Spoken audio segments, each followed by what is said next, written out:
السلام علیکم ورحمۃ اللہ وبرکاتہ۔ محترم خواتین و حضرات،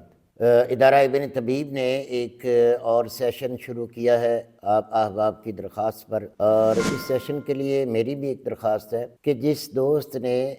کسی بھی امر کا سوال پوچھنا ہو، کسی بھی بارے میں، غذا کا، مزاج کا یا دیگر جو بھی آپ کے مسائل ہیں، ایک تو اپنا کمنٹ وضاحت کے ساتھ لکھا کریں، ایک اپنا نام پوری ترتیب سے لکھا کریں، اپنے شہر کا نام یا گاؤں کا نام لکھا کریں، اپنا صوبہ یا اپنا ملک لکھا کریں کہ آپ کہاں سے گائیڈ لائن لینا چاہتے ہیں۔ تو آج کا جو پہلا سوال ہے کمنٹس میں، بھائی یاسر منیر صاحب ہیں، انہوں نے کمنٹ میں ایک سوال پوچھا ہے جی کہ سلاد، گاجر، مولی، کھیرا یا دیگر اس طرح کا سلاد اگر سردی میں استعمال کیا جائے تو وہ کیسا رہے گا؟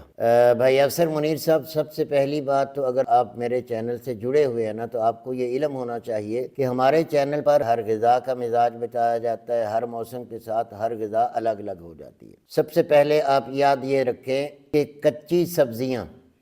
سبزیاں ہماری تھیوری کے مطابق استعمال نہیں کرنی چاہیے۔ اس کی بہت بڑی وجہ سمجھیے، کچھ جاہل لوگ ہیں جو اس پہ غلط کمنٹ کر سکتے ہیں، میں نے پہلے انہیں جاہل اس لیے کہہ دیا ہے کہ ان کی بات پہ آپ نہ جائیے گا۔ جس سبزی کے اندر پانی کا کانٹیکٹ زیادہ ہوتا ہے، جیسے گاجر ہے، مولی ہے یا شلجم ہے یا کھیرا ہے، خاص طور پہ یہی کھیرا، گاجر، مولی عام سلاد بنتا ہے۔ اب اس میں کچھ لوگ ٹماٹر ڈال لیتے ہیں، کچھ پیاز ڈال لیتے ہیں، کچھ ہری مرچ ڈال لیتے ہیں، کچھ لیمن نچوڑ لیتے ہیں، کچھ بیچ میں دہی ملا لیتے ہیں، تو وہ الگ الگ اس کا مزاج ہوگا۔ میں ذکر کر رہا تھا کہ کچی سبزیاں طب یونانی میں یہ قانون نہیں ہے کہ انہیں استعمال کیا جائے، کیونکہ انسان ایک بہترین اشرف المخلوق ہے اور ایک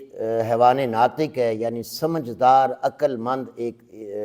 شخصیت ہے۔ تو اللہ رب العالمین نے جانوروں کے معدے میں حد سے زیادہ گرمی رکھی ہوتی ہے، تو وہ کچے پٹھے، ساگ، مکئی، باجرہ، جوار، گھاس پھوس، بھوسا، توڑی، یہ ساری چیزیں کچی وہ کھا جاتے ہیں۔ اب اس میں کچھ جانور ایسے ہیں جو جگالی کرتے ہیں اور اس جگالی کے بعد ان کا معدہ اسے ہضم کرتا ہے۔ اب جگالی کا بھی ایک مقصد ہوتا ہے، کچھ جانور تو دودھ دیتے ہیں نا، کچھ جگالی بھی کرتے ہیں لیکن دودھ بھی نہیں دیتے، جن میں نرم مادے کا فرق ہے۔ اب جگالی کا مطلب یہ ہوتا ہے کہ جانور پہلے تو ہر چیز ٹھونستا جاتا ہے، نگل لیتا ہے، جب وہ پیٹ بھر لیتا ہے، بیٹھتا ہے، تو اس کا معدہ اللہ نے ایسا بنایا ہے کہ وہ بیک بلو لگتی ہے اسے، وہ ایک پنی سی بن کر واپس آتی ہے اور پھر وہ جگالی کرتا ہے۔ یعنی پیٹ بھرنے کے لیے جانور جو ہے وہ بہت جلدی کرتا ہے کھانے کو، اور اللہ نے اس کی فطرت میں یہ رکھا ہے کہ وہ جلدی کر لے۔ اب جب پیٹ بھر جائے، جب وہ گھر آ جائے یا وہاں باہر کھیتوں میں بیٹھ جائے تو وہ جگالی کرتا ہے، کیونکہ بغیر جگالی کے، بغیر چبائے، بغیر جو ہے رطوبت سلائیوا کے وہ غذا ہضم نہیں ہوتی۔ اب پھر وہ جب جگالی کرتا ہے نا تو پھر اس جگالی کے دوران وہ اپنے دانتوں سے پیس کر پھر اپنے گلینڈ کے راستے رطوبت سلائیوا جو ہے وہ اس کے ساتھ شامل ہو کر پھر وہ غذا اس کی دوبارہ معدے میں جا کر ہضم ہوتی ہے، پھر آگے سارا کانٹیکٹ۔ اب یہ تو میں نے ایک مثال دی، انسان جانور نہیں ہے، یہ جتنی بھی کچی سبزیاں کھا لے گا، ان سبزیوں کا مزاج انتہائی ٹھنڈا ہوتا ہے۔ پیلے یرکان والا کچا سلاد کھا سکتا ہے، مثانے کی جلن والا کچا سلاد کھا سکتا ہے، تیزاب کی زیادتی والا HCl جس کا بہت زیادہ ہائی پوٹینسی ہو جائے وہ کچا سلاد کھا سکتا ہے،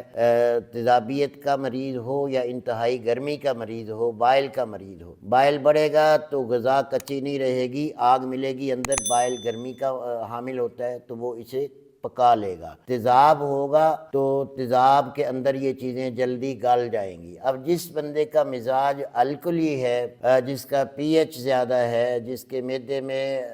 HCl کی کوانٹٹی پہلے ہی لکوڈ ہو چکی ہے، زیادہ پانی پی کر، مپرازول کھا کر، یہ ساری الکلی پیدا کرتی ہے نا، وہ بندہ جب یہ کچے سلاد، مولی، گاجر وغیرہ کھائے گا تو اس بندے کا معدہ پہلے سے زیادہ اور ٹھنڈا ہو جائے گا، اس کا میٹابولزم اور کمزور ہو جائے گا، اس کی قوت ہاضمہ کمزور ہو کر گیس بھی بن جائے گا، اگر گیس نہ بنا افارہ آ جائے گا، اگر کہیں ہضم ہونے میں کوئی کمی رہ گئی تو اس بندے کو الٹیاں یا لوز موشن ہو سکتے ہیں۔ سلاد کو مزاج کے مطابق استعمال کرنا میں نے آپ کو بتا دیا ہے، اور سلاد کے جتنے بھی فوائد ہیں وہ میں نے آپ کو بتا دیے ہیں کہ انتہائی تیزابی مریض اور انتہائی گرم مریض یہ کچی سبزیاں بھی کھا لے تو بھی اس کا گزارا ہوگا، لیکن اعصابی الکلی یہ مریض جب کھائے گا تو اس کو یہ راس نہیں آئے گی، اس کی بھوک مزید بند ہو جائے گی، اس کا ہاضمہ مزید کمزور ہو جائے گا، اور ممکن ہے اس بندے کو ڈائریا بھی ہو جائے۔ عضلاتی مزاج والا یہ سلاد کھا سکتا ہے اور خودی مزاج والا سلاد کھا سکتا ہے، اعصابی والا کھائے گا تو اس کو گیس ہو جائے گا۔ سامعین محترم، تو میں نے اپنی پوری پلے لسٹ بنا رکھی ہے کہ کون سی چیزیں گرم ہیں، کون سی خشک ہیں، کون سی سرد ہیں، وہ آپ کو پلے لسٹ مل جائے گی، تو اس پہ جا کے آپ اپنی تسلی کر سکتے ہیں۔